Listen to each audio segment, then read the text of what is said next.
how to grow your own mailing list for free.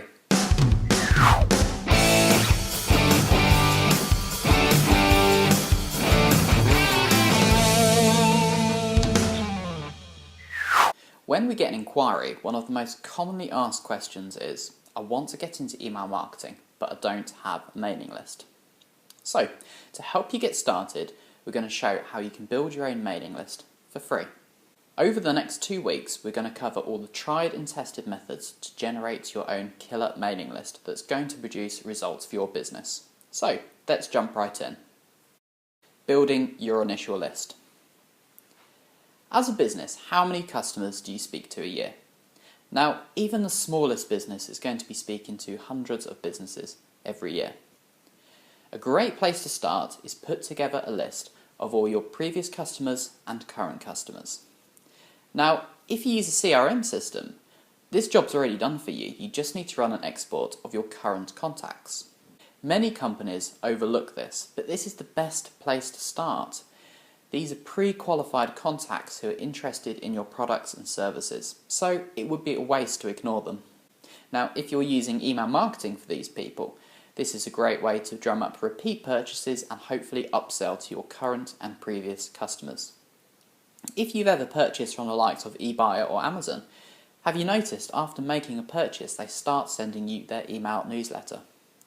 These guys do this to the T, and it's a great tried and tested method to generate more sales from current and previous customers. So hopefully by now you've put together a list of some initial contacts, but let's look at how we can grow on this a little. Inquiries. You want to be prompting all your inquiries to join your email newsletter. These are people who have shown an interest in your product and service. Now, even the smallest new start business is going to be getting a handful of inquiries a week. So we don't want to be ignoring these people. These are opportunities to sell. So how can we attract our inquiries? Well, a good place to start is if you have any contact forms or inquiry forms on your website. Include a quick checkbox, which asks them if they'd like to join your email newsletter. Visitors. So we've included our hottest leads, which are our customers. And we've also looked at our warm leads, which are our inquiries. Now we're going to take a look at the slightly cooler section, which is our website visitors. Now, even if you're the smallest company, your website's probably getting a couple of hundred visitors a month. If you're well established, it's probably attracting thousands or tens of thousands of visitors. We want to be looking at using this resource. At Email Blaster, we've made this easy. Inside the software, if you click on Apps and then Form Builder, head over to the Form Builder app. This is a nice, easy to use drag and drop form builder, and from here you can create a fantastic newsletter sign-up widget for your website. And we've removed the need to get messy with any of the source code or be a graphical web designer to use it. It's really easy. But when it comes to embedding it on your website, some people are put off, as you don't kind of want to lift the hood on your website and potentially break it. So, if you've got a WordPress powered website, head over to the WordPress plugin store and download our app. It's free and it automates embedding it on your website. But if you've got a standalone website, again, it's really easy.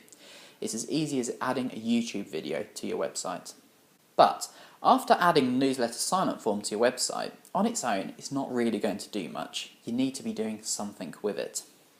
If you bury it on the footer or on a hidden page on your website, it's not really going to attract much footfall. So here's my advice of how you can make it work for you. Consider a pop-up when your visitors go on your website. Now, a lot of people do this these days.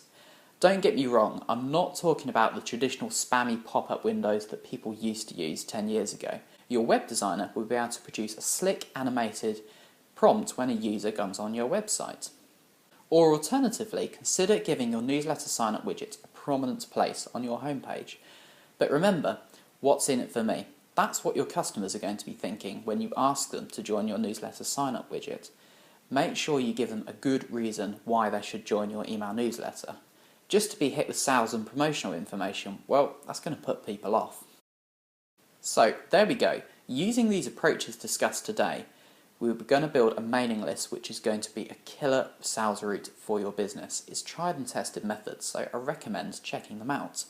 So that's it for this week, but if you come back next week, we're going to pick up on where we left off. We're going to look at some of the other approaches we can use to expand our mailing list further. And remember, they're all free.